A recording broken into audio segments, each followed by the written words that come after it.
On a tous des objectifs au boulot, n'est-ce pas? Obtenir le feu vert pour un projet, décrocher une augmentation ou tout simplement avoir plus d'impact au quotidien.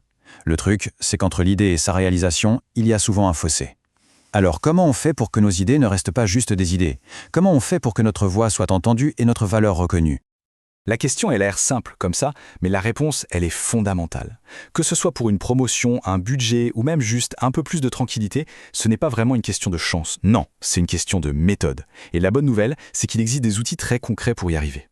Et justement, voici les 4 outils qu'on va décortiquer ensemble. Il faut voir ça comme une sorte de couteau suisse professionnel. On a une technique pour être solide en égo, une autre pour captiver avec des histoires, une méthode pour prouver que nos actions ont un impact réel, et enfin la bonne posture pour tout communiquer. Allez, on attaque tout de suite avec le premier outil.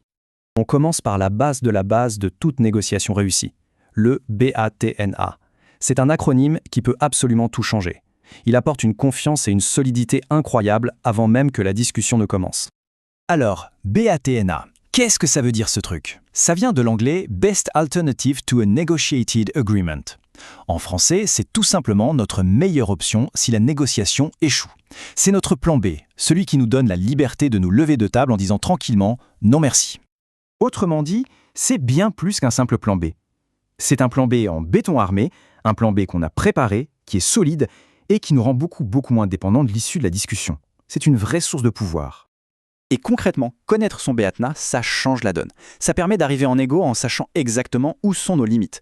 On sait quelle est notre ligne rouge, la limite en dessous de laquelle on ne descendra pas. Pourquoi? Parce qu'on a une autre solution, bien réelle, qui nous attend. Prenons un exemple tout bête, une négociation de salaire. Imaginons qu'on ait sur la table une autre offre d'emploi ferme à 10 000 dirhams. Eh bien voilà, ça, c'est notre BATNA. Si l'entreprise actuelle nous propose moins, la décision devient beaucoup plus simple. Ça permet de négocier avec une sérénité et une fermeté qui changent tout. Ok, donc on a la position de force, super. Mais maintenant, comment on convainc? Eh bien la réponse ne se trouve pas toujours dans les tableaux Excel, mais plutôt dans l'art de raconter des histoires, le fameux storytelling.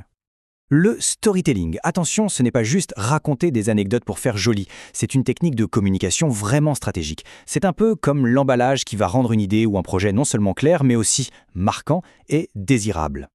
Cette phrase, elle résume parfaitement l'idée. C'est comme ça, notre cerveau est fait pour les histoires, pour les récits. Une bonne histoire, ça crée une connexion, une émotion. Et ça, une liste de chiffres ou de pourcentages, ça ne pourra jamais le faire.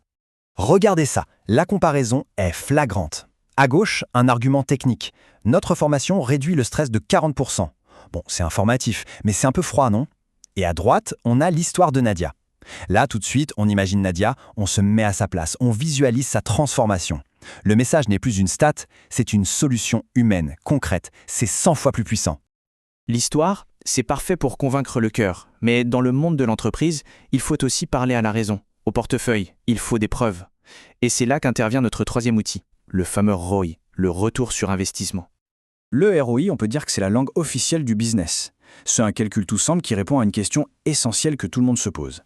Est-ce que cet investissement, que ce soit en temps ou en argent, en vaut vraiment la peine? Ça met juste en balance ce que ça coûte et ce que ça rapporte. Alors oui, on voit une formule, ça peut faire un peu peur, mais en réalité c'est hyper logique. On prend ce qu'on a gagné, on enlève ce qu'on a dépensé pour l'obtenir et on divise ce bénéfice net par la mise de départ. C'est tout. Allez, un petit cas pratique pour que ce soit limpide. Disons qu'on investit 5 000 dirhams dans une formation. C'est notre coût. Grâce à ça, on génère 15 000 dirhams de chiffre d'affaires en plus. C'est notre gain. On applique la petite formule et bam, le résultat tombe. 200%.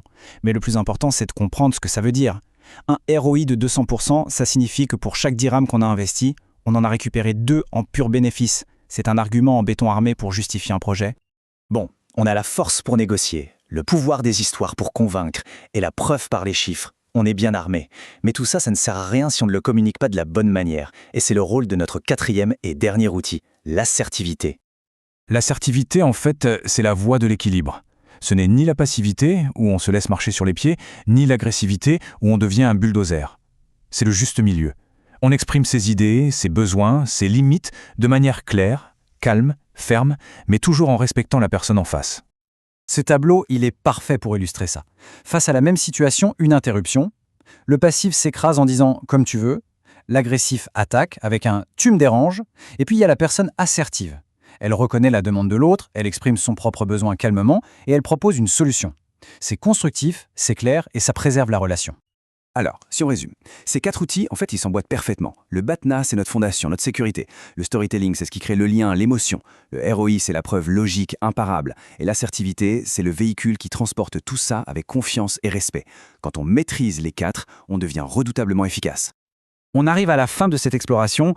Maintenant qu'on a vu cette super boîte à outils, la vraie question à se poser, c'est lequel de ces 4 leviers pourrait faire la plus grande différence dans notre quotidien professionnel, peut-être même dès demain. C'est une bonne réflexion pour passer de la théorie à l'action.